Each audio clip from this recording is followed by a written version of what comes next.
Knee replacement surgery అయిన తర్వాత కొన్ని రోజులు మెట్లెక్కకూడదు, కొన్ని రోజులు కింద కూర్చోకూడదు, మోకాళ్ళకి ఎక్కువ స్ట్రెయిన్ ఇవ్వకూడదు అని అంటారు. ఇది ఎంతవరకు చేయాలి అండ్ ఇలా ఎన్ని రోజులు చేయాలి? తను ప్రాపర్గా మనం అనుకున్నట్టుగా ఫిజియో కనుక చేస్తే మనం సెకండ్ డేనే నడిపిస్తాం. మీకు మెటల్స్ పెడతాము, సో ఆ మెటల్స్ కరిగిపోయే మెటల్స్ వస్తాయా, ఇలాంటివి ఏమైనా చేయగలుగుతారా అని చాలా క్వశ్చన్స్ రైజ్ అవుతున్నాయి. యాక్చువల్గా ఫ్రాక్చర్ సర్జరీకి ప్లేట్స్ కానీ రాడ్స్ కానీ యూస్ చేసి 2 types ఉంటాయి. బోన్ ఫ్రాక్చర్ అయిందని తెలుసుకోవడానికి కానీ, ఇన్ కేస్ బోన్ ఫ్రాక్చర్ అయ్యింది అని అంటే హాస్పిటల్కి వచ్చే ముందు వాళ్ళకి చేయాల్సిన ఫస్ట్ ఎయిడ్ కానీ ఏంటి? పొత్తుతే ఎక్కడ పెయిన్ ఉంది ఆ పాయింట్ చేసుకొని స్ప్లింటింగ్ అనమాట. అంటే వేళ పిండి కట్టు కట్టితే అది మళ్ళీ నార్మల్గా రావాలి అని అంటే ఎంత టైం పడుతుంది మేము? యాక్చువల్లీ పిండి కట్టు అనేది ఏంటి అంటే ఆ కదలకుండా ఉండడానికి ప్రొటెక్షన్లో పెడతాం అంతే. ఇంట్లో పెద్దవాళ్ళు సడన్గా జారి పడిపోతూ ఉంటారు, వాళ్ళు పడిపోయినప్పుడు అది నిజంగా సివియరా కాదా అని తెలుసుకోవడం ఎలా అండ్ ఎలాంటి కండిషన్స్లో హాస్పిటల్కి వాళ్ళు రావాలి? తను పడుకున్నప్పుడు ఈ పాదాలు రెండు ఇలా స్ట్రైట్గా ఉండాలి. ఓకే. ఒకవేళ ఎక్కడైనా ఫ్రాక్చర్ అవుతుంది అంటే ఈ కాలు ఇలా వెళ్ళిపోతుంది. సో ఈ ఆర్థరైటిస్ చూసుకుంటే ఎక్కువ ఇప్పుడు ఈ మధ్య ఎక్కువ లేడీస్లో కనిపిస్తుంది జెంట్స్ కంటే కూడా. దానికి రీజన్ ఏంటంటారు? బిఎంఐ ఒకటి, ఓకే, డయాబెటీస్ ఒకటి, కొంచెం ఆ బాడీ కంటే ఓవర్ వెయిట్ ఉన్నా సరే వస్తుంది. ఒక ఏజ్ వచ్చిన తర్వాత ఆర్థరైటిస్ రాకుండా ఉండాలంటే 3 పనులు ఆపేసేయాలి. సో కొంతమందిలో ఏంటంటే హాస్పిటల్ వేసుకొని కూర్చున్నా కూడా కాళ్ళు నొప్పులు వస్తూ ఉంటాయి. ఇప్పుడు అది కూర్చొని వస్తుంది అని అంటే, ఒకటి ఎంగేజ్లో కనుక కింద కూర్చోవడం నొప్పి వస్తుంది అంటే 3 years అట్లా 8 years అట్లా వచ్చాక నీ రీప్లేస్మెంట్లు, జాయింట్ రీప్లేస్మెంట్లు చేయకూడదు అని అంటారు. ఎందుకు? ఫస్ట్ మనం చూసుకోవాల్సింది ఏంటంటే ఆ పేషెంట్ ఏం చేస్తుంది. కొంతమందికి చాలాసేపు కూర్చోవడం వల్ల బ్యాక్ పెయిన్ అట్లా వస్తూ ఉంటుంది, దానికి ఏమైనా సొల్యూషన్ ఉంటుందా? ఇప్పుడు బ్యాక్ పెయిన్ అనేది ఏంటి అంటే అది. హాయ్ అశోక్ గారు, హలో, ఎలా ఉన్నారు? ఫైన్. ఓకే. సో జనరల్గా ఇప్పుడు మనం బాగా చూస్తున్న కేసెస్ ఏంటంటే జాయింట్ రీప్లేస్మెంట్ అండ్ అలానే నీ రీప్లేస్మెంట్స్ ఎక్కువైపోతున్నాయి. మనం నీ రీప్లేస్మెంట్ గురించి మాట్లాడాలి అనుకుంటే, నీ రీప్లేస్మెంట్ సర్జరీ అయిన తర్వాత కొన్ని రోజులు మెట్లెక్కకూడదు, కొన్ని రోజులు కింద కూర్చోకూడదు, మోకాళ్ళకి ఎక్కువ స్ట్రెయిన్ ఇవ్వకూడదు అని అంటారు. ఇది ఎంతవరకు చేయాలి అండ్ ఇలా ఎన్ని రోజులు చేయాలి?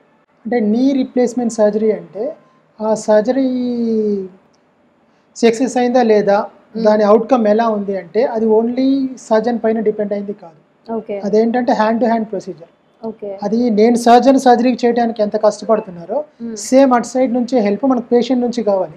ఓకే. ఇప్పుడు కొంతమంది చూస్తుంటాం, కొంచెం old age middle age ladies ఏంటి అంటే, నాకు నీ పెయిన్స్ వస్తున్నాయి, నేను సర్జరీ చేయించుకోవాలి, చేసుకున్న సెకండ్ డే నుంచి నేను నడవాలని వాళ్ళ మైండ్లో ఫిక్స్ అవుతారు. అలాగైతే కష్టం. ఓకే.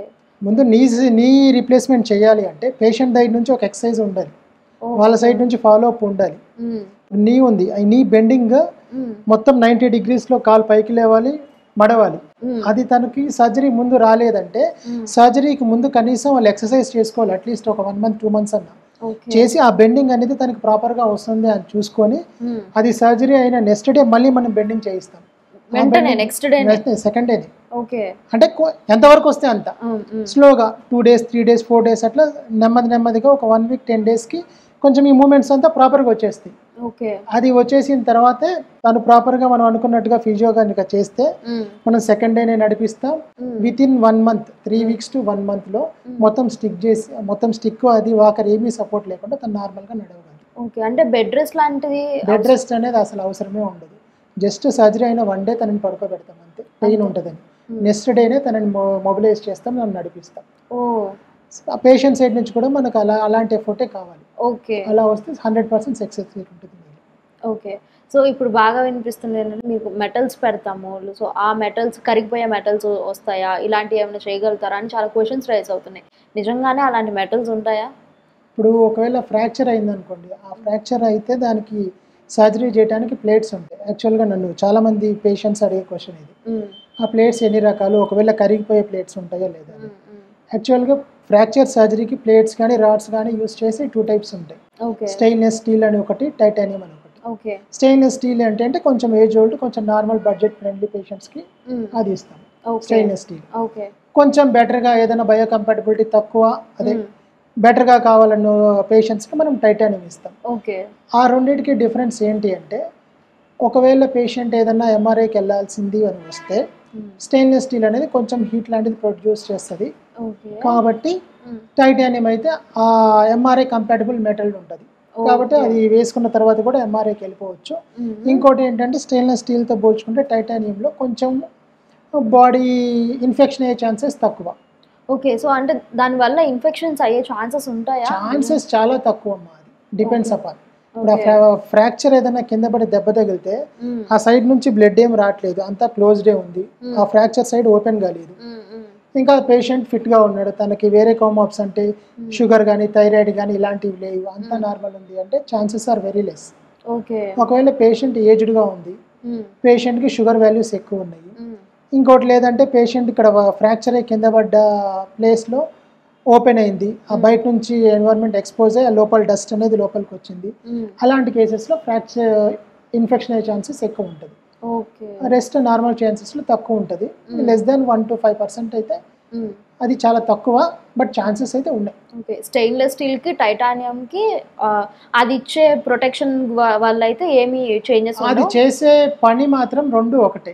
ఓకే, కాకపోతే ఏంటంటే ఈ మధ్య స్టెయిన్లెస్ స్టీల్లో ఏంటంటే మన బోన్ ఉంటుంది కదా, ఆ బోన్ బెండ్ ఎలా ఉంది, ఒకవేళ స్క్రూ లెంత్ అవన్నీ ఏంటంటే కొంచెం మన హై క్వాలిటీ ఇంప్లాంట్స్ తీసుకుంటే కరెక్ట్ మన టైలర్ ఫిటెడ్ లాగా, ఓకే, మన బాడీకి బోన్కి టైలర్ ఫిటెడ్ టైప్లో మనకి ఆ ఇంప్లాంట్ వస్తుంది. ఓకే, కాబట్టి ఏంటి అంటే మన నార్మల్ బోన్ని చేయకుండా కరెక్ట్గా హీల్ అవుతుంది. మోర్ ఓవర్ స్టెయిన్లెస్ స్టీల్ అలాంటిది ఏంటంటే ఒక సైజ్లో ఇంప్లాంట్ ఒక స్టైల్లో వస్తుంది, ఆ ఇంప్లాంట్కి తగినట్టుగా మనం హీల్ అవ్వాల్సి వస్తుంది. ఓకే, సో స్టెయిన్లెస్ స్టీల్ కంటే కూడా టైటానియం బెస్ట్ ఆప్షన్ అంటారు. అంటే కొంచెం బెటర్ అంతే, మోర్ ఆర్ లెస్ ఈ రెండు చేసే వర్క్ ఒకటే, కానీ if you want to prefer me will prefer titanium. Okay, so కొంతమందికి యాక్సిడెంట్లు అవుతూ ఉంటాయి రోడ్ల మీద, సో వాళ్ళు ఇది బోన్ ఫ్రాక్చర్ అయిందని తెలుసుకోవడానికి కానీ ఇన్ కేస్ బోన్ ఫ్రాక్చర్ అయ్యింది అని అంటే హాస్పిటల్కి వచ్చే ముందు వాళ్ళకి చేయాల్సిన ఫస్ట్ ఎయిడ్ కానీ ఏంటి? ఇప్పుడు ఏదైనా పేషెంట్ కింద పడ్డారు అనుకోండి, ఫస్ట్ కాన్షియస్ ఉన్నారో లేదో చూసుకోండి. ఇఫ్ ఈస్ కాన్షియస్ అంటే ఫస్ట్ తనని కూర్చోబెట్టండి, తను పర్లేదు కూర్చోగలుగుతున్నారు, వెనకాల వీప్ దగ్గర తట్టండి, ఓకే కూర్చోగలుగుతున్నారంటే స్పైన్ ఈజ్ ఓకే. తర్వాత తను లేచి నిలబడగలుగుతున్నాడు, నడవగలుగుతున్నాడు అని. తను ఒకవేళ లేచి నిలబడుతున్నాడు, ఒక 2-3 స్టెప్స్ వేసాడు అంటే 90% ఫ్రాక్చర్స్ అనేది ఏమీ ఉండదు. మేబీ మైల్డ్గా ఇక్కడ చిన్న మీడియల్ మ్యాల్యులర్స్ ఏమైనా ఉంటే ఆ మ్యాల్యులర్ ఫ్రాక్చర్స్ ఉంటాయి. తను ప్రాపర్గా తన పైన తను వెయిట్ వేసి నడవగలుగుతున్నాడు అంటే 90% ఛాన్సెస్ అయితే ఫ్రాక్చర్స్ ఉండవు. ఇంకోటి చెయ్యి కొంచెం 2 చేతులు మోచేతులు మడవండి, చేతులు పైకి ఎత్తండి అని ఆ యాక్షన్స్ కూడా చేయగలుగుతున్నాడు అంటే మోస్ట్లీ ఫ్రాక్చర్స్ అని రూల్డ్. ఇప్పుడు ఒకవేళ తను నడవలేకపోతున్నాడు అంటే ఎక్కడ పెయిన్ వస్తుంది, ఎక్కడ ఒత్తితే ఎక్కడ పెయిన్ ఉంది ఆ పాయింట్ చేసుకొని స్ప్లింటింగ్ అనమాట, అంటే ఆ ఏరియా ఆ జాయింట్ కదలకూడదు. మీరు ఏది దొరికినా అది పెట్టేసేయచ్చు, ఒక సాలిడ్ ఒక ప్యాడ్ లాగా పెట్టేసి ఇప్పుడు మోకాల దగ్గర పెయిన్ వస్తుంది అంటే ఆ మోకాల వరకు కింద ప్యాడ్ లా పెట్టేసి జస్ట్ అది కదలకుండా కట్టేయాలి. ఇంతకుముందు స్టిక్స్ తో కట్టేస్తుంటే ఏది దొరికితే అది. ఇది మన హాస్పిటల్కి వచ్చేవారు, వచ్చిన తర్వాత we'll rule out and we'll make. Okay, so హాస్పిటల్కి వచ్చే ముందు మాత్రం అలాంటి స్టిక్స్ ఏమన్నా కట్టేసుకొని ఆ జాయింట్ కదలకుండా చేయాలి. ఆ జాయింట్ కదలకుండా ఎక్కడ ఉందంటే ఆ పాయింట్ వరకు కదలకుండా ఉంటే తనకు పెయిన్ తగ్గుతుంది ఫస్ట్. ఇంకొన్ని కేసెస్లో ఏమవుతుందంటే ఒక చిన్నప్పుడు ఎప్పుడో పడుతూ ఉంటారు, అప్పుడు ఏమీ ఉండదు, జస్ట్ ఒక చిన్న నొప్పి వచ్చి తగ్గిపోతూ ఉంటుంది. బట్ అప్పుడు పడిన ఇంపాక్ట్ ఒక 10 years తర్వాతను 5 years తర్వాతను చూపిస్తూ ఉంటుంది. అండ్ ఆ టైంలో సర్జరీలు కూడా అవసరం పడే ఛాన్స్ ఉంటుంది. సో పడినప్పుడు మనకి ఏదైనా అయ్యింది అని ఎలా తెలుసుకోవాలి? యాక్చువల్గా కింద పడ్డప్పుడు కానీ ఒకవేళ ఫోరామ్కి కానీ లెగ్కి కానీ ఏదైనా ఫ్రాక్చర్ అయితే యాక్చువల్లీ ఈ మధ్య ఏంటంటే ఇంతకుముందు మరీ ఎక్కువ ఉండేది, పిండి కట్లకి అక్కడికి కేబుల్ కట్ పట్టి అలా వెళ్తుంటారు. అది ఏంటి అంటే ఒకవేళ ఫ్రాక్చర్ అయ్యి పెద్దగా కదలలేదు, అదే పొజిషన్లో ఉంది అలా అనుకుంటే అలాంటి కొంచెం వర్కౌట్ అవుతుంది. ఏదన్నా కదిలింది కొంచెం ఫ్రాక్చర్ అవుతే అవి ఏంటి అంటే ఇప్పుడు ఒకవేళ ఫ్రాక్చర్ బోన్ కదిలింది అనుకోండి, అది పక్కకి ఎలా కదిలిందో అలా సైడ్కి అతుకుతుంది. తర్వాత దాన్ని మూవ్మెంట్ చేయడానికి మన బాడీ కోఆపరేట్ చేయదు అలాగా, అప్పుడు వాళ్ళ తర్వాత లేట్గా తెలుసుకొని వస్తుంటారు. ఇప్పుడు దాన్ని కరెక్ట్ చేయాలి అంటే ముందు చూసిన ఎక్కడెక్కడ మిస్ప్లేస్ అయ్యి అతికిందో అది మొత్తం మనం కట్ చేసి విరగొట్టి కరెక్ట్ పొజిషన్లో పెట్టేసి చేయాల్సి వస్తుంది. అది బిగ్ ప్రొసీజర్ అవుతుంది. కాబట్టి ఏదైనా సరే ఒకవేళ ఎక్స్రే తీసుకొని అది ఎంత డిస్ప్లేస్మెంట్ ఉంది అనేది మనం కూడా ఇప్పుడు ఆ పేషెంట్ ఫ్రాక్చర్ అయ్యి డిస్ప్లేస్మెంట్ లేదు అంటే మనకు సర్జరీ చెయ్యం, మనం కూడా కడతాం. అది డిస్ప్లేస్మెంట్ ని బట్టే ఫ్రాక్చర్ సర్జరీ అనేది ఉంటుంది. అంటే మనకు వచ్చిన దాన్ని బట్టి ట్రీట్మెంట్ అన్నిటికీ పిండి కట్లు వర్కౌట్ అవ్వవు. ఓకే. సో ఇన్ కేస్ ఒక బోన్ మళ్ళీ హీల్ అవ్వాలి, దాన్ని నార్మల్ ప్లేస్ కి రావాలి, ఒకవేళ పిండి కట్టు కట్టితే అది మళ్ళీ నార్మల్ గా రావాలి అని అంటే ఎంత టైం పడుతుంది minimum? Process of bone healing ఏంటంటే ఒకవేళ ఇప్పుడు ఫ్రాక్చర్ అయ్యి ఆ రెండు ఎండ్స్ కదలకుండా ఉండాలి. ఓకే. ఇప్పుడు మనం ఫ్రాక్చర్ సర్జరీ చేసేది కూడా అది రాడ్ ప్లేట్ ఏదో చేసి ఆ ఫ్రాక్చర్ అయిన ఎండ్స్ ని కదలకుండా చేస్తున్నాం. ఓకే. లోపల నుంచి ప్లేట్ లాంటిది పెట్టి, లేదు అంటే అది కదలలేదంటే బయట నుంచి పిండి కట్ లాంటిది ఇచ్చుకుంటూ కదలకుండా చేస్తున్నాం. ఆ ఎండ్స్ కన్నా కదలకుండా అదే పొజిషన్ లో ఉంది అంటే విత్ ఇన్ 6 weeks మనకి హీలింగ్ స్టార్ట్ అయిపోతుంది. ఆ రెండు ఎముకల మధ్యలో ఫైబ్రస్ టిష్యూ ఫామ్ అవుతుంది, దానిపైన నెమ్మదిగా కాల్షియం డిపాజిట్ అవుతూ ఉంటుంది. మనం 6 weeks టిష్యూ ఫామ్ అయింది, ఒక 1 month to 6 weeks మధ్యలోనే ఆ మూమెంట్ అనేది స్టార్ట్ చేస్తాం జాయింట్ స్టిఫ్నెస్ పోకుండా ఉండటానికి. With in 2 months to 3 months ఇంకా వెయిటింగ్, ఏదైనా కాలుకి ఏదైనా ఫ్రాక్చర్ అయితే తను నడవమని చెప్పేస్తాం. 2-3 months కల్లా సెట్ అయిపోయి తను నడిచేస్తాం. సో ఆ పిండి కట్టు అనేది ఎన్ని రోజులకి తీసేయాలి? యాక్చువల్లీ పిండి కట్టు అనేది ఏంటి అంటే ఆ కదలకుండా ఉండడానికి ప్రొటెక్షన్ లో పెడతాం అంతే. మాక్సిమం 3 weeks to 1 month అంతే. తర్వాత తీసేసి ఏ జాయింట్ దగ్గర అవుతుందో ఆ జాయింట్ మూవ్మెంట్ చేస్తాం. ఆ జాయింట్ మూవ్ అవ్వకుండా ఎక్కువ రోజులు ఉంటే ఆ జాయింట్ స్టిఫ్ అవుతుంది. ఓకే. ఇంట్లో పెద్దవాళ్ళు సడన్ గా జారి పడిపోతూ ఉంటారు, వాళ్ళు పడిపోయినప్పుడు అది నిజంగా సివియరా కాదా అని తెలుసుకోవడం ఎలా, అండ్ ఎలాంటి కండిషన్స్ లో హాస్పిటల్ కి వాళ్ళు రావాలి? ఇప్పుడు మోస్ట్లీ ఇంట్లో పెద్దవాళ్ళు బాత్రూమ్స్ లో ఇట్లా జారి పడిపోతుంటారు. ఫస్ట్ గా చేయాల్సింది ఏంటంటే తను లేచి నడవగలుగుతున్నారా లేదా అని చూసుకోవాలి. ఓకే. పెయిన్ లో అయినా సరే లేచి నడవగలుగుతున్నారు, పర్లేదు, ఆ రెండింటి పైన వెయిట్ పెడుతున్నారు అంటే బెటర్. కొంచెం 90% ఫ్రాక్చర్ ఛాన్సెస్ ఏమీ ఉండవు అని చెప్పి. లేదు పెయిన్ గా ఉంది అంటే దాన్ని బెడ్ లో పడుకోబెట్టి సింపుల్ ఒక చిన్న లాజిక్ లో కూడా చూడొచ్చు. తను పడుకున్నప్పుడు ఈ పాదాలు రెండు ఇలా స్ట్రైట్ గా ఉండాలి. ఓకే. ఒకవేళ ఎక్కడైనా ఫ్రాక్చర్ అవుతుంది అంటే ఈ కాలు ఇలా వెళ్ళిపోతుంది. మీరు ఇంట్లో ఏదన్నా పాము చూసినప్పుడు పడుకున్నప్పుడు ఒక పాదం ఇలా తీసుకొని ఆ పాదం ఇలా సైడ్ వచ్చి బెడ్కి టచ్ అవుతుంది, ఇలా పక్కకు వస్తుంది అంటే ఖచ్చితంగా ఎక్స్రే తీసి చూడాలి. ఫ్రాక్చర్ ఛాన్సెస్ అయితే ఉన్నాయి. ఇంకోటి వాళ్ళకి ఆ హిప్ జాయింట్ దగ్గర పెయిన్ సివియర్ గా ఉంటుంది, స్లోగా స్వెల్లింగ్ కూడా స్టార్ట్ అవుతుంది. ఓకే. సో ఇలాంటి టైంలో ఖచ్చితంగా హాస్పిటల్కి అయితే తీసుకురావాలి వాళ్ళని. సో కమింగ్ టు ఆర్థరైటిస్, ఈ మధ్య ఆర్థరైటిస్ కేసెస్ చాలా పెరిగిపోతూ ఉన్నాయి. అసలు ఆర్థరైటిస్ అంటే ఏంటి? ఫస్ట్ ఆర్థరైటిస్ అంటే యాక్చువల్లీ అరుగుదల అంటారు. ఓకే. దాని ప్రైమరీ ఉంటుంది, సెకండరీ ఉంటుంది. ప్రైమరీ ఆర్థరైటిస్ అంటే మన ఏజ్ ఓల్డ్, మనం ఏజ్ పెరిగే కొద్దీ అరిగే అరుగుదల. అంటే అది ఎవరికి వస్తుంది అంటే ఇంతకు ముందు అయితే 60కి వచ్చేది, ఇప్పుడు కొంచెం 50 నుంచి కూడా వస్తుంది. ఏజ్ పెరుగుతూ ఉండి ఏంటంటే మన మోకాల్లో జాయింట్ ఉంటుంది కదా, జాయింట్ గుజ్జు కార్టిలేజ్ అదంతా ఉంటుంది, అది ఎక్సెసివ్ గా వర్కౌట్ లోడ్ చేయడం వల్ల దానిపైన ప్రెషర్ అది పడి అరగడం తొందరగా స్టార్ట్ అవుతుంది. అది ఎర్లీగా అరిగిపోతా ఉంటే దాన్ని ప్రైమరీ ఆస్టియో ఆర్థరైటిస్ అంటారు. ఇంకొకటి సెకండరీ అంటే ఏంటి అంటే ఇది వాళ్ళకి అరుగుదల వల్ల వచ్చింది కాదు, మన లోపల బాడీలో కొన్ని కండిషన్స్ ఉంటాయి, auto immune condition like rheumatoid కానీ ఇలాంటి కండిషన్స్ వల్ల ఏమవుతుంది అంటే ఆ కండిషన్ వల్ల వాళ్ళకి ఎర్లీగా అరుగుతుంది. కొంతమంది పేషెంట్స్ కంటే 20 years కి 30 years కి అరిగిపోతుంటది. అలాంటి వాళ్ళలో కూడా అరిగితే వాళ్ళకి సర్జరీ చేయాల్సి వస్తుంది, దాన్ని సెకండరీ ఆర్థరైటిస్ అంట. కాబట్టి ఆర్థరైటిస్ ప్రైమరీ ఆస్టియో ఆర్థరైటిస్ అయితే అందరికీ ఒక ఏజ్ లో వచ్చేది, ఏంటంటే అది ఏజ్ రిలేటెడ్ వల్ల వస్తుంది.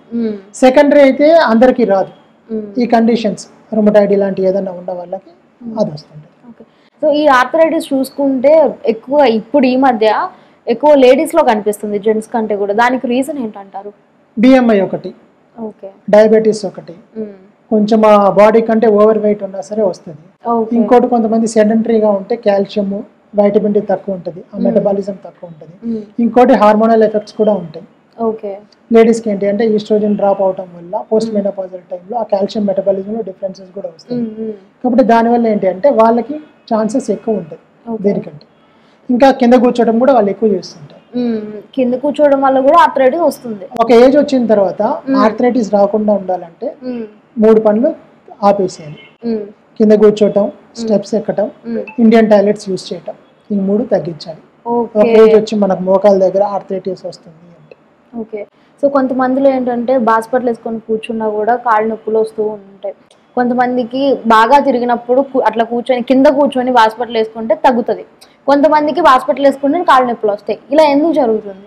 అంటే అది ఇప్పుడు అది కూర్చొని వస్తుంది అని అంటే, ఒకటి ఎంగేజ్ లో కనుక కింద కూర్చోవడం నొప్పి వస్తుంది అంటే ఆ నీ జాయింట్ దగ్గర మెనిస్కై అని ఉంటుంది, ఓకే, దానికి ఏదైనా ఇంజురీ అయినప్పుడు నొప్పి వస్తుంటుంది. ఓకే, ఒకవేళ ఓల్డ్ ఏజ్ వాళ్ళకి అలా కూర్చుంటే నొప్పి వస్తుంది అని అంటే అది ఆర్థరైటిస్ వల్ల వచ్చిన నొప్పి. ఓకే, ఓల్డ్ ఏజ్ వాళ్ళకి ఒకవేళ ఆర్థరైటిస్ వస్తే దాన్ని వర్కౌట్ చేసి అది తగ్గటమో, లేదు ఎక్కువ ఆర్థరైటిస్ ఉంది పెయిన్ ఎక్కువ ఉంది అంటే వాళ్ళకి జాయింట్ రిప్లేస్మెంట్ చేయడమో చేయాల్సి వస్తుంది. ఎంగేజ్ వాళ్ళకి కూడా కొంచెం స్క్వాటింగ్ చేసినా సరే కింద కూర్చున్నప్పుడు నొప్పి వస్తుందంటే వాళ్ళకి ప్రీవియస్ గా ఏదన్నా కింద పట్టడం కానీ ఏదన్నా దెబ్బ తగిలిన హిస్టరీ ఉందా చూసుకోవాలి. ఉంది, నిజంగా ఉంది అంటే అప్పుడు ఎంఆర్ఐ తీయాల్సి వస్తుంది. ఓకే, అందులో ఒకవేళ మనకి మెనిస్కస్ లాంటి దాంట్లో టేర్స్ ఏదన్నా ఉంది అని అంటే తెలుస్తుంది, అప్పుడు కీ హోల్ సర్జరీ లాంటిది చేసి దాన్ని రిపేర్ చేయొచ్చు. ఓకే. సో ఒక ఏజ్ వచ్చాక అంటే లైక్ 60 years అట్లా 80 years అట్లా వచ్చాక నీ రీప్లేస్మెంట్లు జాయింట్ రీప్లేస్మెంట్లు చేయకూడదు అని అంటారు, ఎందుకు? అది ఒక ఏజ్ వచ్చిన తర్వాత చేయకూడదు అనేది అందరికీ యాక్సెప్టబుల్ అయ్యేది కాదు. ఓకే, ఏజ్ రిలేటెడ్ ఫస్ట్ మనం చూసుకోవాల్సింది ఏంటంటే ఆ పేషెంట్ ఏం చేస్తుంది, ఆ పేషెంట్ డిమాండ్స్ ఏంటి, ఆ పేషెంట్ లైఫ్ స్టైల్ ఏంటి ఒకటి చూసుకోవాలి. ఓకే, ఆ పేషెంట్ ఇప్పుడు కొంతమంది పేషెంట్స్ ఉంటారు 70 years 75 years ఉంటాయి, వాళ్ళు ఇంకా స్టిల్ నడుస్తూనే ఉంటారు, డైలీ నడుస్తుంటారు, కాకపోతే పెయిన్ వస్తుంది. వాళ్ళ యాక్టివిటీ బాగుంటుంది, ఈ ఫిజియో మోకాళ్ళు ఎక్సర్సైజెస్ ఉంటాయి కదా, ఇవి బాగా చేస్తుంటారు, వాళ్ళకి ఇంకా నడవాలని ఉంది, డిమాండ్ బాగుంటుంది, డయాబెటీస్ ఒకవేళ ఉన్న కంట్రోల్లో ఉంటుంది, అలాంటి వాళ్ళకి సర్జరీ చేయొచ్చు. 70-75 చేసినా బాగానే ఉంటుంది, ఇబ్బంది లేదు. కొంతమంది ఉంటారు తక్కువ ఏజ్ లో ఉంటారు, వెయిట్ ఎక్కువ ఉంటుంది, వాళ్ళు అసలు కాళ్ళు కదపలేరు, ముందు చేయలేరు వాళ్ళు. ఒకవేళ వాళ్ళు సర్జరీ చేసిన తర్వాత వాళ్ళు మనం అనుకున్నట్టుగా ఫిజియో చేయలేరు, అలాంటి వాళ్ళు చేసినా సరే వాళ్ళు ఇబ్బంది పడతారు. వాళ్ళు ఏంటంటే నేను సర్జరీ చేశాను ఫెయిల్ అయింది అని అంటారు. అది సర్జరీ ఫెయిల్యూర్ కాదు, పేషెంట్ ముందు దానికి కరెక్ట్ గా యాక్సెప్టబుల్ అయి చేయాలి. కాబట్టి ఆ పేషెంట్ సెలక్షన్ కూడా సర్జరీకి ఇంపార్టెంట్. ఏదో మోకాలు అరిగిన ప్రతి ఒక్కరికి చేయాలని లేదు, ఫస్ట్ వాళ్ళకి చూసుకోవాలి, వాళ్ళు ఎలా తట్టుకోగలరు, వాళ్ళ తర్వాత ఎలా నడవగలరు అని చూసుకోవాలి. విల్ పవర్ చాలా ఇంపార్టెంట్ ఈ సర్జరీ ఫస్ట్. ఓకే. సో ఈ మధ్య ఈ సర్జరీ కేసెస్ చాలా ఎక్కువైపోతున్నాయి కదా వరల్డ్ వైడ్ గా. సో దీనికి కారణం ఏమంటారు? దీని మీద అసలు మీ ఒపీనియన్ ఏంటి? అంటే మొత్తం ఇంకా ఎన్విరాన్మెంట్ చేంజెస్ వచ్చేసినాయి, ఫుడ్ చేంజెస్ వచ్చేసినాయి, మన లైఫ్ స్టైల్ చేంజెస్ వచ్చేసినాయి. దానివల్ల ఏంటంటే ఇంతకు ముందులో ఉన్నంత స్ట్రెంగ్త్ ఇప్పుడు ఉండట్లేదు. ట్రూ. ఆ బోన్ క్వాలిటీలో కానీ మేస్కై క్వాలిటీలో కానీ అంత స్ట్రెంగ్త్ అయితే ఉండట్లేదు. ఇంకోటి ఏంటంటే ఇంతకు ముందు వాళ్ళ దగ్గర ఆప్షన్ కూడా లేదు. ఇప్పుడు ఏంటి అంటే ఆ స్ట్రెంగ్త్ తగ్గడం వల్ల ఏంటి అంటే కొంచెము మనం ముందే రియలైజ్ అవుతున్నాం ఒకవేళ పెయిన్ వస్తుంది. ఇంతకుముందు మేబీ పెయిన్ ఉన్నా భరించేవాళ్ళేమో, ఇప్పుడు ఏంటి అంటే మనకు తెలుస్తుంది ఎందుకు వస్తుంది పెయిన్, దీన్ని మనం ఎలా చేయగలం, ఓవర్కమ్ ఎలా చేయగలం చూసుకొని సర్జరీ చేసుకోవాలి. సో సర్జరీ చేసుకోవాలి అని అనుకునే వాళ్ళకి మీరు ఇచ్చే అడ్వైస్ ఏంటి? సర్జరీ చేసుకోవాలి అంటే ఒకవేళ వాళ్ళు మీరు నడవగలుగుతున్నారా, ఎక్స్రే ఒకటి తీసి చూడాలి ఫస్ట్, మీకు ఏ స్టేజ్లో ఉంది, అరిగే స్టేజ్లో ఉంది. ఓకే, మీరు ఒక 500 meters 1 kilometer పెయిన్ లేకుండా వెళ్ళగలుగుతున్నారా, ఒకవేళ వెళ్తున్నారు అంటే యూ కెన్ పోస్ట్పోన్. ఓకే, ఒక 10 minutes to 15 minutes స్టాండింగ్ నిలబడగలుగుతున్నారా పెయిన్ లేకుండా, ఓకే నిలబడుతున్నాను నాకు ప్రాబ్లం లేదంటే యూ కెన్ పోస్ట్పోన్. ఒక 1-2 years పర్లేదు, ఇప్పుడైతే బాగానే ఉంది. లేదు నేను 500 meters కంటే నడవలేకపోతున్నాను, 100 meters నడవగలుగుతున్నాను, 5 minutes కంటే ఎక్కువ కూడా నిలబడలేకపోతున్నాను, అలాంటప్పుడు ఏంటంటే వాళ్ళు సర్జరీకి వెళ్ళాల్సి వస్తుంది. అలాంటప్పుడు ఏంటంటే డయాబెటీస్ చూసుకోవాలి, HbA1c లెవెల్స్. ఒకవేళ డయాబెటీస్ అన్కంట్రోల్ డయాబెటీస్ ఉంది అని అంటే వాళ్ళకి ఇన్ఫెక్షన్ వచ్చే ఛాన్సెస్ ఎక్కువ ఉంటాయి. కాబట్టి ఒకవేళ డయాబెటీస్ ఉంటే వాళ్ళు కంట్రోల్లో పెట్టుకోవాలి డయాబెటీస్. ఇంకొకటి ఏంటంటే ఈ నీ మూమెంట్ ఉంది కదా, ఖచ్చితంగా 90 degrees రావాలి బెండింగ్ అనేది ముందు, సర్జరీ ముందు కూడా. ఆ సర్జరీ ముందు ఒకవేళ వాళ్ళు బెండ్ చేయలేదంటే వాళ్ళకి ముందు ఫిజియో ట్రైనింగ్ ఇవ్వాలి ఫస్ట్. ఒక 1-1.5 months అన్నా సరే ఫిజియో ట్రైనింగ్ చేసి, ఒకవేళ పేషెంట్ ఓవర్ వెయిట్ ఉంది అంటే ఒక 1 or 2 kgs వెయిట్ డ్రాప్ అవ్వమని చెప్పి సర్జరీ చేసిన తర్వాత కూడా వాళ్ళు అలాగే ఎక్సర్సైజెస్ కంటిన్యూ చేయాలి. ఓకే, ఎక్సర్సైజెస్ అంటే ఇంకా normal healthy life style continue చేస్తుందంటే విత్ ఇన్ నెక్స్ట్ డేనే నడుస్తారు, ఒక 1 month కల్లా నార్మల్ అయిపోతుంది. వాళ్ళు ఇంతకుముందు ఎలా నడుస్తున్నారో ఇప్పుడు అలాగే నడవగలరు, పెయిన్ లేకుండా నడవగలరు. కొంతమందిలో ఏంటంటే మాకు ఆల్రెడీ కాళ్ళ నొప్పులు వచ్చేసాయి, వెంటనే సర్జరీ చేయించేసుకుంటే ఆ నొప్పుల నుంచి మేము ఉపశమనం కలుగుతుంది మాకు, అండ్ ఫ్యూచర్లో ఎక్కువ నొప్పి భరించాల్సిన అవసరం లేదు అని కొంతమంది ఆలోచిస్తూ ఉంటారు. అంటే అక్కడ దాకా వెళ్ళడం ఎందుకు, ముందే చేయించుకుందాం కదా అని ఒక థాట్ ఉంటుంది. అలాంటి వాళ్ళకి ఏం చెప్తారు మీరు? అలాంటి వాళ్ళకి అంటే ఫస్ట్ ఎక్స్రే తీసి చూస్తాం. ఈ ఎక్స్రే ప్రకారంగా ఆర్థరైటిస్లో గ్రేడ్స్ ఉంటాయి. First stage, second stage, third stage, fourth stage అని. అది థర్డ్ స్టేజ్లో, ఫోర్త్ స్టేజ్లో ఉంది అని అంటే సర్జరీ చేసుకోవడమే బెటర్ అని చెప్తాం. ఒకవేళ అది ఫస్ట్ స్టేజ్లో, సెకండ్ స్టేజ్లో ఉంది అంటే మనకు కొన్ని టాబ్లెట్స్ వస్తాయి, గుజ్జుపడే టాబ్లెట్స్ కానీ, మోకాల్లో ఇంజెక్షన్స్ ఉన్నాయి, అలాంటి ఇంజెక్షన్స్ కానీ ఇచ్చేసి కొంచెం నీ స్ట్రెంత్, క్వాడ్రిసెప్స్ స్ట్రెంథనింగ్ ఎక్సర్సైజెస్ ఉంటాయి, ఆ ఎక్సర్సైజెస్ చేసి కొంచెం ఈ ఉన్నాయి కదా కింద కూర్చోటం, వెస్టర్న్ ఇండియన్ టాయిలెట్స్ యూస్ చేయకపోవటం, ఆ థింగ్స్ అవాయిడ్ చేసి ఈ మెడిసిన్స్, ఈ ఎక్సర్సైజెస్ చేసి కొన్ని రోజులు ఆపొచ్చు. ఇంకా తర్వాత అసలు వాళ్ళకి ప్రాబ్లం ఉండదు. వాళ్ళకి కొంతమందికి ఏంటి అంటే కొంచెం ఆ నీ జాయింట్ బాగుంది అంటే ఇంకా అవసరం కూడా పడకపోవచ్చు. ఓకే. మీరు ఇప్పుడు దాకా చాలా ఆపరేషన్స్, సర్జరీస్ చేస్తుంటారు కదా. సో చేస్తున్నప్పుడు చాలా సివియర్ అయిన పేషెంట్కి మేము చాలా కష్టపడాల్సి వచ్చింది ఆ పేషెంట్కి ఒక సర్జరీ చేయడానికి. అలాంటి కేసెస్ ఏమైనా ఉన్నాయా? అంటే చాలానే ఉన్నాయి. అంటే ఒక పర్టికులర్ కేసు మీకు గుర్తున్నది? అంటే నీ surgery, anything, any surgery. Fracture సర్జరీలు అయితే చాలానే ఉన్నాయి, నీ సర్జరీస్ కూడా ఉన్నాయి. మోస్ట్ టిపికల్ సర్జరీ అన్నట్టు. టిపికల్ ఏంటి అంటే కొంతమంది పేషెంట్స్ వస్తారు, ఫస్ట్ పడ్డప్పుడు వెంటనే రాకుండా ఈ పిండి కట్టుదా అలా వెళ్తారు. వాళ్ళు అక్కడ కట్టించుకొని వస్తారు. అదేంటి అంటే అది ఒక సైడ్కి వచ్చి అతుక్కుంటుంది. దాన్ని చేయాలి అంటే ఏం చేయాలంటే దాన్ని ఓపెన్ చేసేసి విరగొట్టేసి అది కరెక్ట్ పొజిషన్లో పెట్టేసి మళ్ళీ ఎక్స్ట్రా ఎముక మన బాడీలో నుంచి తీసేసి ప్లేట్ వేసి వచ్చారు, ఆ పేషెంట్ నడుస్తున్నాడు. కాకపోతే అది తను డైరెక్ట్ గా వస్తుంటే తనకి ఈజీగా అయిపోయింది, అంత ప్రాసెస్ లేకుండా. కాబట్టి ఏదైనా కింద పడ్డప్పుడు ఏదైనా ఉందంటే ఫస్ట్ ఒకవేళ ఎక్స్రే తీయించేసి, అది అన్డిస్ప్లేస్డ్ లేకపోతే ఎలాగైనా పర్లేదు, అది అతికిపోతుంది. ఒకవేళ డిస్ప్లేస్మెంట్ ఉంటే సర్జరీ చేయించుకోవడం బెటర్, అది కరెక్ట్ పొజిషన్ లో ఉంటుంది. చాలా మంది ఏంటంటే ఏం కాదు ఇది కట్టుకి తగ్గిపోతుంది అని అంటారు. ఆ మూమెంట్ లో వాళ్ళు అలా వెళ్ళి కట్టించుకొని అది క్యూర్ ఒకసారి ఇప్పుడు ఏం చేయాలి అని నా దగ్గరికి వచ్చేవాళ్ళు చాలా మంది ఉన్నారు. ఇప్పుడు అది తీయాలంటే పెద్ద ప్రొసీజర్, అది తీసి దాన్ని విరగొట్టి తీయాల్సి వస్తుంది. అది కరెక్ట్ గా వాళ్ళు వస్తే 5 minutes లో ఈ ప్రొసీజర్, అది చాలా ఈజీగా అయిపోయింది. అట్లా వాళ్ళే కాంప్లికేట్ చేసుకుంటారు. And what is orthopaedic trauma అంటే ఏంటి? ట్రామా అంటే జస్ట్ కింద పడితే తగిలిన దెబ్బ, అంటే ఒక దెబ్బ లాగంటే.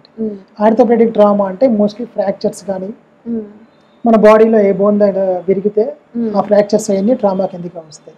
లేదంటే మన బోన్ కి అటాచ్ అయ్యే లిగమెంట్స్ ఉంటాయి, అది ఒకవేళ కట్ అయినా సరే ఇవన్నీ ట్రామా కిందకి వస్తాయి. ఎక్కడైతే విరగటం జరిగిందో, whether it is bone or ligament or tendon ఏదైనా సరే అదంతా ట్రామా కిందకి వస్తాయి. ఓకే.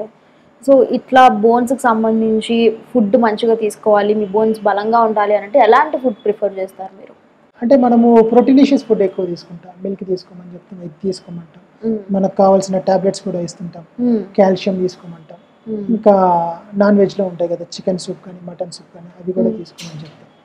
ఒక ఏజ్ వచ్చిన తర్వాత ఏంటి అంటే మన బాడీలో కాల్షియం కొంచెం తగ్గుతుంది, అది పెరగడానికి ఏంటి అంటే ప్రొఫైలాక్టిక్ గానీ ఒక 50 తర్వాత ఏంటి అంటే డైలీ కాల్షియం స్టార్ట్ చేయమని చెప్తాం. కొన్ని వీక్స్ కొన్ని మంత్స్ తీసుకోండి, తర్వాత గ్యాప్ ఇచ్చేసి మళ్ళీ స్టార్ట్ చేయండి అంటే. ఇంకా బాగా వీక్ ఉన్న వాళ్ళకి ఏంటంటే ఇంజెక్షన్స్ ఉంటాయి. కాల్షియం ఇంజెక్షన్స్, కాల్షియం అని కాదు, మన బోన్ గ్రోత్ పెంచడానికి. అది ఇయర్లీ వన్స్ ఉంటాయి, మంత్లీ వన్స్ అయ్యే ఇంజెక్షన్స్, డైలీ చేసే ఇంజెక్షన్స్ ఉంటాయి. అలా చేసుకొని కూడా మనము బోన్ క్వాలిటీ పెంచుకోవచ్చు.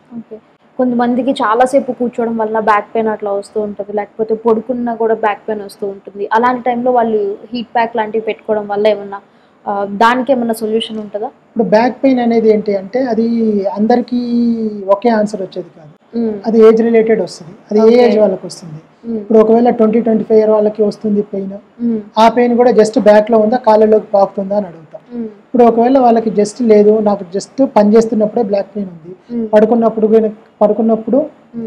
నాకు రిలీవ్ అవుతుంది, పెయిన్ లేదంటే దాన్ని మెకానికల్ టైప్ ఆఫ్ పెయిన్ అంటాం. అంటే దానికి రీజన్ ఏంటి అంటే ఎక్కువ స్ట్రెస్ లోడ్ అవటం వల్ల వస్తున్న పెయిన్ అని.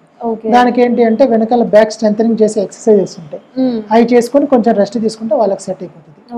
లేదు అదే ఏజ్ లో ఉన్న వాళ్ళకి ఏంటి అంటే నాకు బ్యాక్ అంటే కాలుకి పాకుతా ఉంది నొప్పి, కిందికి వస్తుంది, రేడియేటింగ్ సయాటికా టైప్ లో ఉంది అంటే వాళ్ళకి ఏంటి అంటే ఎంఆర్ఐ చేసి చూసేసి ఫస్ట్ మెడిసిన్స్ ట్రై చేస్తాం. అది అవ్వట్లేదంటే చిన్న మైక్రో డిస్కెక్టమీ లాంటి సర్జరీ లాంటివి చేసేసి ఆ డిస్క్ బల్జ్ అనేది తీసేసి దాన్ని క్లియర్ చేస్తాం, ఆ నర్వ్ రూట్ ని క్లియర్ గా చేస్తాం. అలాంటప్పుడు తగ్గుతుంది. ఇంకొంతమందికి ఏంటి అంటే మిడిల్ ఏజ్ లో అన్ని ప్రాబ్లం ఉంటుంది, పడుకొని లేచేటప్పుడు ఇబ్బందిగా ఉంది అంటే అదేంటంటే ఇన్స్టెబిలిటీ టైప్ ఆఫ్ పెయిన్ అది. అంటే ఏంటంటే మన వెర్టిబ్రేకి కనెక్షన్స్ ఉంటాయి కదా, ఆ కనెక్షన్స్ లో ఒక కనెక్షన్ లూజ్ అవటం కానీ కట్ అవటం కానీ అవుతుంది, దానివల్ల ఉంటుంది. దానికి కొంతమందికి ఏంటి అంటే కొంచెం కన్సర్వేటివ్ గా ట్రై చేసి ఎక్సర్సైజెస్ ట్రై చేస్తాం ఫిజియోలో, అది కూడా వర్కౌట్ లేదు అని అంటే చిన్న సర్జరీ లాంటిది చేసి ఆ లూజ్ గా ఉన్నదాన్ని ఫిక్స్ చేసేస్తాం కదలకుండా. ఇంకా మోర్ ఓల్డ్ ఇంకా బాగా వీక్ ఉన్న వాళ్ళు ఏంటంటే ఆస్టియోపోరోసిస్ ఉంటుంది, బాగా ఓల్డ్ ఏజ్ పీపుల్ కి ఏంటంటే వాళ్ళకి బాడీ అసలు వెర్టిబ్రేని మొత్తం కాల్షియం లేకుండా లూజ్ అయిపోతుంది. అలాంటి వాళ్ళకి ఏంటి అంటే కొంచెం బ్యాక్ సపోర్ట్ బెల్ట్ లాంటిది ఇచ్చేసి కొన్ని ఇంజెక్షన్స్ ద్వారా పెయిన్ కొంచెం అది మన లో బ్యాక్ స్ట్రెంథనింగ్ అయ్యే ఇంజెక్షన్స్ ఇస్తాం. సో ఇప్పుడు ఈ మధ్య చిన్నపిల్లలకి చూసుకుంటే స్కూల్కి వెళ్తే భారీ భారీ బుక్స్ ఇచ్చేస్తున్నారు వాళ్ళకి, సో అవి వేసుకొని వాళ్ళు స్కూల్లో మెట్లు ఎక్కడం లాంటివి చేస్తూ ఉంటారు. దీనివల్ల వాళ్ళ స్పైనల్ కార్డ్ మీద కానీ లేకపోతే ఓవరాల్ బోన్ హెల్త్ మీద ఎలాంటి ఇంపాక్ట్ చూపిస్తుంది? అంటే ఈ టైంలో ఏంటంటే వైటమిన్ డి లెవెల్స్ చాలా తక్కువ ఉంది చిన్నపిల్లలకంటే పెద్దలకి ఎవరికైనా సరే ఉండాల్సిన వాల్యూలు అయితే ఉండట్లేదు. కాబట్టి పిల్లలు కూడా ప్రొఫైలాక్టిక్గా వైటమిన్ డి లెవెల్స్ డైలీ 6 మంత్స్కి ఒకసారి కానీ 1 ఇయర్కి ఒకసారి కానీ ఆ టాబ్లెట్ తీసుకోవడం బెటర్. ఇంకోటి ఆ వెయిట్ కూడా ఏంటి అంటే కొంచెం వెయిట్ వరకే, మరి ఎక్కువ వెయిట్ పెట్టకుండా తక్కువ వెయిట్తో అవాయిడ్ చేస్తే better. So vitamin D tablets ఇట్లా క్యాప్సూల్స్ కానీ అవి వేసుకోవడం మంచిదే అంటారా? అంటే కంటిన్యూస్గా వేసుకునే వాళ్ళ గురించి. కంటిన్యూస్గా అంటే లెవెల్స్ చెక్ చేసుకోవాలి, అండర్ ఫిజిషియన్ గైడెన్స్ వేసుకోవాలి. లెవెల్స్ చెక్ చేసుకుని అది 30 కంటే తక్కువ ఉంది, 10, 12 కూడా ఉంటాయి, అలాంటి వాళ్ళు వేసుకోవచ్చు. ఫిజిషియన్ ని కన్సల్ట్ అయ్యే ఇలాంటివి చేయాలి. నార్మల్ గా నాకు విటమిన్ డి అవ్వట్లేదు, అసలు నేను ఉండట్లేదు, సన్లోనే ఉండట్లేదు, విటమిన్ డి ఫుడ్స్ తీసుకోవట్లేదు అన్ని మన సొంత వైద్యాలు అయితే చేసుకోకూడదు అంటారు, అంతేనా? సో ఈ జాయింట్ రీప్లేస్మెంట్, నీ రీప్లేస్మెంట్ చేసుకున్న వాళ్ళకి లైఫ్ టైంలో వాళ్ళు ఎలాంటి ఇంపాక్ట్, ఎలాంటి హెల్త్ ఇష్యూస్ చూస్తారు? అంటే డిపెండ్స్ అపాన్ ఏజ్ అనమాట. యాక్చువల్లీ ఇప్పుడు ఇంప్లాంట్స్ ఉన్నాయి కదా, దాని లైఫ్ టైం ఏంటి అంటే ఒక 20 years వరకు వస్తుంది, 15 to 20 అంటారు. బెటర్గా చేసి బోన్ హెల్త్ బాగానే 25 years వరకు వస్తుంది. 25 years తర్వాత ఏంటి అంటే ఇప్పుడు మనం వేసిన ఇంప్లాంట్ కూడా అరుగుతుంది, అప్పుడు రివిజన్ చేసుకోవాల్సి వస్తుంది, మళ్ళీ చేంజ్ చేయాల్సి వస్తుంది, రివిజన్ చేసుకోవాల్సి వస్తుంది. కాబట్టి ఏంటి అంటే మనము ఎర్లీగా వెళ్దాము, పెయిన్ లేకుండా ఉండేది ఉంటే అంటే దాని గురించి ఇదే ఒక డ్రాబ్యాక్ అనమాట. ఇంకొంచెం ఆగుతాం, సరే చూసి వాళ్ళకి ఏజ్ కరెక్ట్ గా ఉందని. పేషెంట్ ఈజ్ లెస్ దాన్ 40 కంటే తక్కువ ఉంది, 40 to 50 మధ్యలో ఉంది, మరీ అంత పెయిన్ సివియర్ గా లేదు అంటే కొంచెం ఆగుతాం. ఒకవేళ పర్లేదు 50కి ఉంది, 55 to 60 మధ్యలో ఉంది, 60+ ఉంది, పెయిన్ సివియర్ గా ఉందంటే ప్రొసీడ్ అవుతాం. కాకపోతే చేసిన తర్వాత ఏంటంటే వాళ్ళు హెల్తీ లైఫ్ స్టైల్ ఫాలో అవ్వాల్సి వస్తుంది. అంటే బిఎంఐ కరెక్ట్ గా ఉంచుకోవాలి, HbA1c లెవెల్స్ షుగర్ కంట్రోల్లో ఉండాలి, అండ్ నీ రేంజ్ ఆఫ్ మూమెంట్స్ కరెక్ట్ గా పెంచుకోవాలి. పెంచుకుంటే ఇంకా అది ఫర్దర్ రివిజన్ లేకుండా కూడా సరిపోతుంది. సో మణికట్టుకు చూసుకుంటే దానికి కూడా సర్జరీలు ఉంటాయా? మణికట్టుకి ఖచ్చితంగా ఉంటాయి. ఒకవేళ కింద పడి ఏదైనా ఫ్రాక్చర్ అయితే మణికట్టు విరుగుతుంది ఖచ్చితంగా. ఒకవేళ ఆ విరిగింది ఎలా విరిగింది, ఆ జాయింట్ దగ్గర విరిగిందా, జాయింట్ కింద విరిగిందా? ఒకవేళ జాయింట్ లో విరిగింది అంటే ఖచ్చితంగా సర్జరీ పడింది, ఎందుకంటే తనకి నార్మల్ గా మూమెంట్ మంచిగా రావాలంటే ఖచ్చితంగా సర్జరీ చేయాలి. ఒకవేళ జాయింట్ కింద విరిగింది, అది పెద్దగా కదలలేదు అంటే మనకు పిండి కట్టుతో సరిపోతుంది. ఒకవేళ కొంచెం అటు ఇటు అన్స్టేబుల్ గా ఉందంటే జస్ట్ మనం ఓపెన్ చేసి ప్లేట్ వేయకుండా బయట నుంచి వైర్స్ లాంటిది వేస్తాం, బయట నుంచి ఒక చిన్న కేవైర్ అంటాం, వైర్స్ లాంటిది పెట్టి అది ఒక పొజిషన్ లో ఉంచి ఒక 1.5 month ఆ వైర్స్ తీసేస్తాం. ఈ 1.5 month లో దానికి ఆ కరెక్ట్ పొజిషన్ లో హీలింగ్ స్టార్ట్ అవుతుంది కాబట్టి ఆ వైర్స్ అట్లా ఓపెన్ గా ఉంచేస్తారు, బయటికి ఉంటుంది, జస్ట్ ఒక చిన్న గిలా వస్తుంది, అది ఒక 1.5 month తర్వాత తీసేస్తారు. So as a trauma and joint replacement surgeon గా మీరు ఎదుర్కొంటున్న సమస్యలు ఏంటి పేషెంట్స్ దగ్గర నుంచి? ఇప్పుడు నార్మల్ గా వచ్చేది ఏంటంటే నీ పెయిన్ అని వస్తారు. ఈ యాక్చువల్గా ఈ వింటర్ సీజన్లో ఎక్కువ ఏంటి అంటే హీల్ పెయిన్ అని చాలా మంది వస్తున్నారు. ఇప్పుడు అంటే హీల్ పెయిన్ అంటే మనకి కింద హీల్ ఉంది కదా, ఆ హీల్ దగ్గర ఎక్కువ అంటే ఏంటి, ఇప్పుడు పడుకొని లేచి నడుస్తూ ఉంటే ఇనిషియల్ గా ఉన్న ఒక 4-5 steps వేయడానికి నాకు చాలా పెయిన్ ఉంది, అది దాటి కొంచెం నడుస్తూ ఉంటే కొంచెం పర్లేదు. ఇప్పుడు ఒకవేళ కూర్చున్నప్పుడు కూడా అంతే, ఎక్కువసేపు కూర్చొని సడన్ గా లేచి నడుస్తుంటే ఇనిషియల్ స్టెప్స్ మాత్రం చాలా పెయిన్ఫుల్ ఉంది, తర్వాత నడుస్తూ ఉంటే ఇబ్బంది లేదు, బాగుంది. అది కండిషన్ ఏంటంటే ప్లాంటార్ ఫేషియటిస్ అంట. అదేంటంటే ఫుట్వేర్ ఎర్లీగా మార్చిన వాళ్ళకి కానీ, లేదంటే అబ్రప్ట్ గా వెయిట్ పెరగటం వల్ల కానీ, లేదంటే వాకింగ్ ఎక్కువ స్టార్ట్ అవటం కానీ, డయాబెటిక్ కానీ, థైరాయిడ్ కానీ ఆ కండిషన్ వస్తూ ఉంటుంది. అదేంటంటే అక్కడ ఉన్న ఫుట్ లో ఉంటుంది ప్లాంటార్ ఫేషియా అని, అది కొంచెం టైటనింగ్ వల్ల వచ్చే ప్రాబ్లం అది. దాని గురించి కంగారు పడాల్సిన అవసరం లేదు. చిన్న ఎక్సర్సైజెస్ ఉంటాయి, ఒక 4 or 5 ఎక్సర్సైజెస్, అది కనుక ప్రాపర్గా చేసుకుంటే అది తగ్గిపోతుంది. ఇది మోస్ట్ కామన్లీ వచ్చే ప్రాబ్లం. ఓకే. సో జనరల్లీ ఈ సర్జరీస్కి పర్టికులర్ సీజన్ అంటూ ఉంటుందా? అంటే కొంతమంది చలికాలంలో మేము నొప్పిని తట్టుకోలేము అని మాట్లాడే వాళ్ళు ఉంటారు. సో అట్లా ఏమన్నా మీ దగ్గరకు వచ్చిన పేషెంట్స్ చెప్తారా అట్లా? అది అంటే వింటర్ అనేది కొంచెం పేషెంట్స్ కొంచెం బ్యాక్అవుట్ అవుతారు, పెయిన్ ఎక్కువ అవుతుంది అని చెప్పేసి. ఒకవేళ మన ఫెబ్ స్టార్ట్ అవుతే మనకు సమ్మర్ ఉన్నప్పుడు చాలా సీజన్ పర్టికులర్ నీ రీప్లేస్మెంట్స్ చాలా మంది వస్తారు. Okay. So thank you so much Ashok garu. మీరు ఈరోజు మాకు చాలా మంచి ఇన్ఫర్మేషన్ ఇచ్చారు. అండ్ ముఖ్యంగా ఫస్ట్ ఎయిడ్ ఎలా చేసుకోవాలి హాస్పిటల్కి వచ్చే ముందు అని, అంటే ఆ గ్యాప్లో ఎంత నొప్పి లైక్ అండ్ ఆ బోన్ ఇంకెట్లా అవుతుందో కూడా మనం చెప్పలేము. సో అలాంటి మంచి మంచి ఇన్ఫర్మేషన్ అంతా మాకు ఇచ్చినందుకు thank you so much. Okay, thank you.